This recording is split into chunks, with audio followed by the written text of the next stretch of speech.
Alors que des bateaux de guerre américains traînent au large des côtes du Venezuela et que Washington prépare peut-être une pluie de drones contre ce pays, l'excuse officielle de la guerre contre la drogue part littéralement en fumée. Ce n'est pas une histoire de cocaïne, je le sais, vous le savez, nous le savons tous. Mais c'est une histoire de contrôle, celui du pétrole, de la souveraineté et du pouvoir mondial entre un monde multipolaire qui est en train d'émerger et une Amérique qui refuse de lâcher le trône. Aujourd'hui, nous avons les États-Unis qui montent clairement le ton face au Venezuela et un monde en déroute. Et tout le monde redoute que la prochaine étape soit une frappe de drone. Depuis des semaines déjà, leurs navires de guerre font des gros bras dans les Caraïbes. Ils prétendent viser les trafiquants, mais en réalité, ils ont surtout attaqué de petites embarcations vénézuéliennes. Et le fait est qu'aucune preuve ne montre que ces petites embarcations-là étaient en fait des narcos. Plus de 4000 soldats, 8 navires de guerre équipés de 1200 missiles, 5 avions de combat F-35 et un sous-marin nucléaire. Depuis plusieurs semaines, le déploiement militaire américain autour du Venezuela inquiète.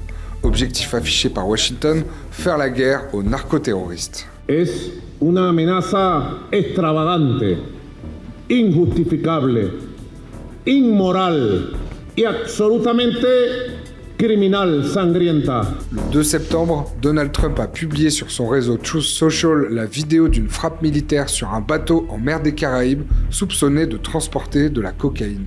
Bilan, 11 morts. You'll see that we just, over the last few minutes, literally shot out a boat, a drug-carrying boat, a lot of drugs in that boat. It was a 12-meter boat, which is very big for a go-fast. Go-fast boats normally have 2 to 3 people on board. Why do you need to carry 11 people on board a boat? This is not the sort of boat that is traditionally used to go up towards the United States. Pendant ce temps-là, la marine américaine a mené des exercices de débarquement à Porto Rico. Le 15 septembre, Donald Trump publie une nouvelle vidéo d'un bateau frappé en mer des Caraïbes. Bilan, 3 morts. First, when we went, there were hundreds of boats.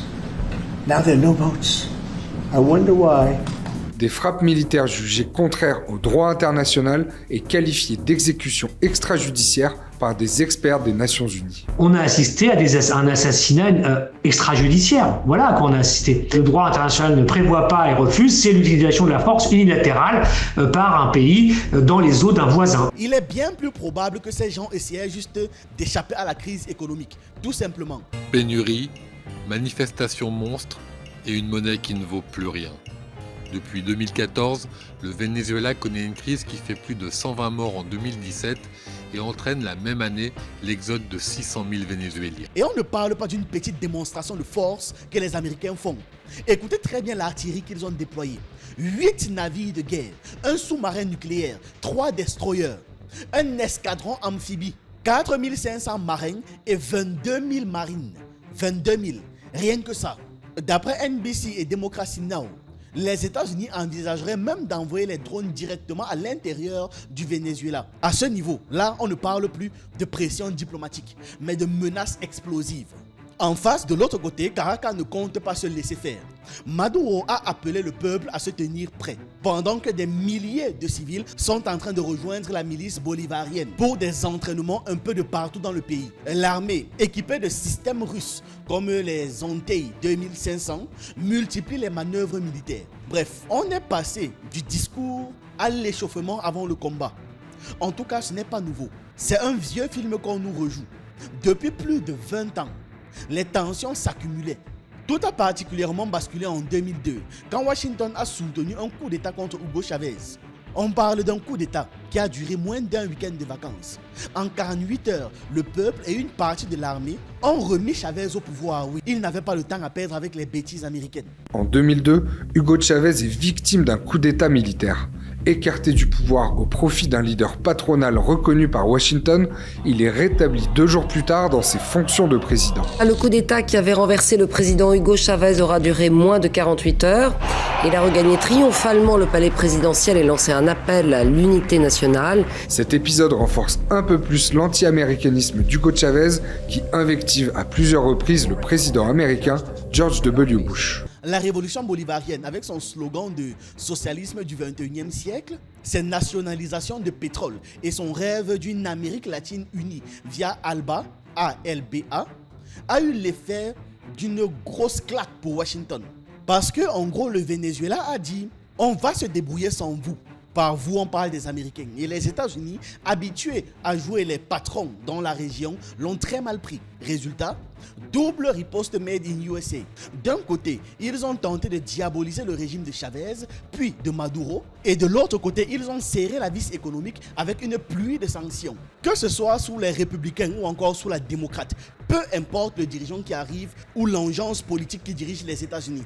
La politique américaine contre le Venezuela n'a pas changé, rien du tout. Quel est le but? Asphyxier un pays dont l'économie repose presque essentiellement sur le pétrole. En 2019, Washington est allé encore plus loin dans le ridicule. Ils ont carrément reconnu Juan Guaido, le chef de l'opposition, comme le président par intérim. La capitale vénézuélienne, c'est une marée humaine qui déferle. Ils sont des centaines de milliers, drapeaux et casquettes aux couleurs du pays. Vêtus de blanc, ce sont ici les opposants au président Nicolás Maduro qui manifestent. Plus de liberté et de nouvelles élections, c'est ce que demande cette foule, galvanisée par celui qui, en quelques semaines, est devenu le nouveau visage de l'opposition, le président du Parlement, Juan Guaido. Je jure d'assumer formellement les compétences du pouvoir exécutif national en tant que président en charge du Venezuela. À 35 ans, Juan Guaido prête serment devant la foule et s'autoproclame président par intérim, une nouvelle fonction immédiatement reconnue par Donald Trump. Les citoyens du Venezuela ont trop souffert depuis trop longtemps sous le régime illégitime de Nicolás Maduro. Aujourd'hui, je reconnais officiellement le président de l'Assemblée nationale vénézuélienne, Juan Guaido, comme président par intérim du Venezuela. Depuis le palais présidentiel, devant des centaines de milliers de partisans vêtus de rouge, Nicolás Maduro a lui déploré un coup d'État de l'opposition et le soutien des États-Unis. J'ai décidé de rompre les relations diplomatiques et politiques avec le gouvernement impérialiste des États-Unis. Autant dire que la souveraineté vénézuélienne est traitée comme une suggestion. Voilà, vraiment, suggérez-le si vous voulez, mais nous on décide.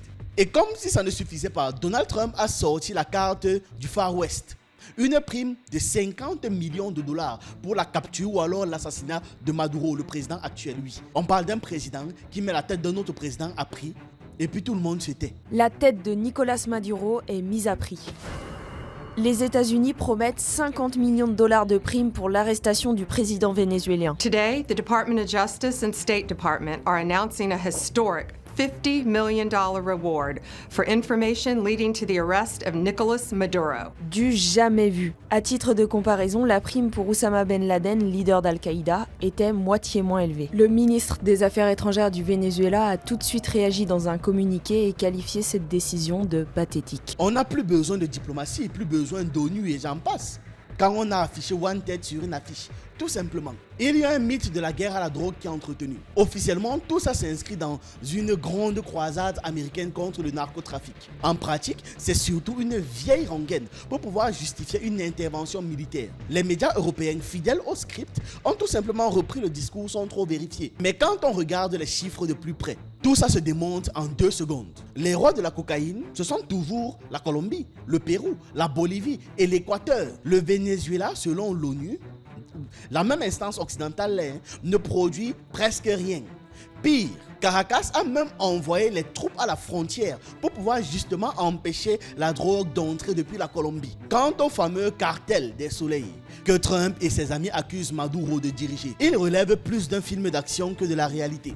Comme d'habitude, ils sont obligés de créer des justifications pour attaquer des territoires. On connaît la chanson.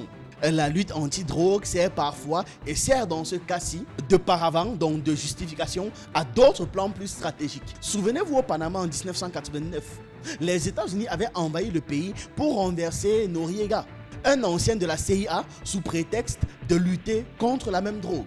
Manuel Noriega est né dans la misère à Panama City. Il perd sa mère très jeune et son père alcoolique l'abandonne. Pour s'en sortir, il choisit la carrière militaire. Il est formé dans une académie au Pérou, dont la CIA se sert comme vivier de recrutement. C'est là que son destin bascule. Il complète ensuite sa formation d'espion aux États-Unis. De retour au Panama, il réussit à gagner la confiance du général Omar Torrijos, qui prend le pouvoir par un coup d'État en 1968. À la tête du service de renseignement qui sème la terreur parmi les opposants, puis à la tête de l'armée, il exerce de facto le pouvoir, sans avoir le titre de chef de l'État. À la fin des années 70, il est l'homme le plus craint du pays. Aidant les États-Unis à combattre les régimes communistes à Cuba et au Nicaragua, il les soutient en sous-main, tout en participant activement au commerce de la drogue, mais à la fin des années 80, Washington le lâche. Les menaces imprudentes du général Noriega contre les Américains au Panama ont créé un danger immédiat pour les 35 000 citoyens américains sur place. C'est pourquoi j'ai chargé nos forces armées de protéger la vie des citoyens américains au Panama et de traduire le général Noriega en justice aux États-Unis. Les États-Unis finissent par envahir le Panama et arrêter leur ancien agent. En vrai, comme je disais, on le sait tous. C'était surtout une opération de nettoyage politique. Pétrole, géopolitique et multipolarité. On a les mots-clés. Derrière la façade du combat contre le trafic, il y a des enjeux que tout le monde connaît. Le pétrole. Le Venezuela, c'est le jackpot mondial. Près de 300 milliards de barils trouvés. Mince. 300 milliards, c'est la plus grande réserve de pétrole au monde. Quand Chavez a décidé de nationaliser le secteur et de redistribuer les revenus du pétrole vers les programmes sociaux de son pays, il a coupé le robinet de l'argent facile pour les multinationales américaines. Et ça, c'est un crime impardonnable pour Washington. Oser sortir du jeu sans permission, sans leur permission explicite, non mais c'est très grave. Le 6 décembre 1998, Hugo Chavez est élu président de la République du Venezuela. Socialiste et ancien militaire, Chavez établit un régime d'inspiration socialiste qu'il désigne sous le nom de Révolution bolivarienne. Pour redistribuer les richesses, il met en place un ensemble de réformes comme la nationalisation de l'industrie pétrolière. Le Venezuela est tout simplement le pays qui dispose des réserves de pétrole les plus importantes au monde, devant l'Arabie Saoudite et les pays du Proche-Orient. C'est pas le pays qui est le plus gros producteur, très très loin de là, mais c'est le pays qui dispose de plus de réserves disponibles. Chavez rompt avec le partenaire historique du Venezuela, les États-Unis, dont les compagnies exploitent les richesses pétrolières depuis le début du XXe siècle. Los que insurgimos contra el imperialismo norteamericano, los que clamamos por la libertad plena del mundo, por la igualdad de los pueblos, por el respeto a la soberanía de las naciones. Alors tout au long du XXe siècle, le Venezuela était dans l'orbite, disons, des États-Unis. Toute l'industrie pétrolière vénézuélienne a été construite par les majors du pétrole américain, et tout le pétrole quasiment vénézuélien au XXe siècle partait directement dans les tuyaux jusqu'aux États-Unis. Il y a un analyste, Ben Norton, qui partage une explication que j'ai trouvée intéressante. La révolution bolivarienne n'était pas juste un délire socialiste romantique, c'était une menace directe pour le portefeuille américain. Je suis totalement d'accord avec. En gros, le Venezuela osait dire notre pétrole, nos règles. Et ça, pour Washington, c'est comme enlever ou alors refuser la nourriture à un gremlin. Ça les rend fous. Mais l'affaire ne s'arrête pas à l'or noir. En s'alliant avec la Russie, la Chine et l'Iran, le Venezuela est devenu le Clubhouse. Un club de la multipolarité en Amérique latine. Près de 90% de son pétrole part aujourd'hui vers la Chine, qui a en plus prêté plus de 60 milliards de dollars à Caracas et, en bonus, rénove les infrastructures pétrolières du pays. Pendant ce temps, on a la Russie qui livre des avions de chasse, des missiles et donne quelques conseils militaires pratiques contre les États-Unis. C'est peu nombreux, mais symboliquement, ça envoie un message clair. Le terrain de jeu n'est plus réservé à l'oncle Sam. Et c'est précisément pour ça que Washington a le Venezuela dans son viseur. Le problème n'est pas juste Maduro, c'est ce qu'il représente. Un coin du monde où Moscou et Pékin osent poser leurs valises, alors que les États-Unis considèrent cet endroit toujours comme étant leur jardin privé. La fameuse doctrine Monroe, que Pompeo ou alors Bolton avaient déjà déterrée à l'époque de Trump. Cette doctrine est aujourd'hui reprise par Marco Rubio, une version idéologique moins subtile. Maintenant, il faut qu'on soit quand même précis sur un certain nombre d'éléments. L'armée vénézuélienne n'a pas les moyens de tenir directement à une guerre face aux États-Unis. Mais ce n'est pas non plus un punching ball sans défense. Les chasseurs Su-30, les systèmes anti-aériens et les chars russes vont quand même faire réfléchir les généraux américains avant d'appuyer sur le bouton ou de donner un quelconque ordre. Et surtout, la vraie carte de Maduro, ce sont les milices civiles. On parle de groupes de gens préparés à une guerre asymétrique du genre vous frappez et tout le pays s'enflamme d'un coup. Je ne parle pas d'un remake de l'Irak. Pire, je parle d'une guérilla tropicale interminable. C'est là que le risque devient explosif. Une attaque américaine, même limitée, pourrait mettre le feu à toute la région et réveiller les intérêts russes et chinois déjà présents. En clair, bienvenue dans le scénario cauchemar d'une guerre par procuration made in Afrique du Sud. Derrière les missiles et les discours, la question de fond reste simple. Le Venezuela a-t-il le droit de décider pour son avenir tranquillement? Parce qu'honnêtement, le pays ne menace personne. Mais Washington, fidèle à sa vieille habitude de sauver la démocratie qui est en réalité attaquer les peuples pour leurs intérêts, à coup de sanctions, à coup d'ingérence, persiste à traiter le Venezuela comme un pays à abattre. Le refrain de la guerre à la drogue sonne creux quand on regarde le passif américain dans toute la région et à travers le monde. Intervention au Nicaragua, en Haïti, coup d'État au Guatemala et au Chili. Depuis 2 siècles, c'est la même chanson. Juste de nouvelles paroles, mais c'est la même chanson. Le Venezuela, aujourd'hui, n'est pas une exception. C'est juste la suite de la saga américaine, de la saga impériale, version 2025. Dans les prochains jours, la présence américaine dans les Caraïbes peut rester un simple show de muscles ou alors virer au drame. Une invasion complète semble peu probable parce que trop risquée et trop impopulaire. Mais quelques frappes de drones, c'est possible, c'est même très possible. Et si ça arrive, ce sera un précédent dangereux. Pour Washington, le Venezuela est devenu le symbole d'un monde qui refuse de plier. Pour Caracas, c'est une question de survie. Une nouvelle guerre d'indépendance, littéralement. Pour le reste du monde, c'est une leçon.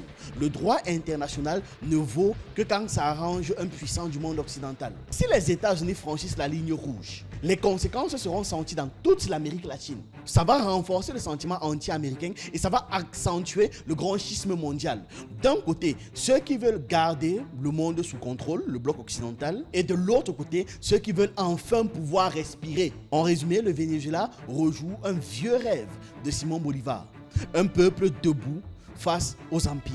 Sauf qu'au XXIe siècle, les sabres sont remplacés par les drones et les batailles se gagnent aussi sur les écrans. Voilà, c'est ce que j'avais à partager avec vous dans cette vidéo. Dites-moi ce que vous en pensez en commentaire. J'attends vos avis, vos analyses et on se retrouve une prochaine fois.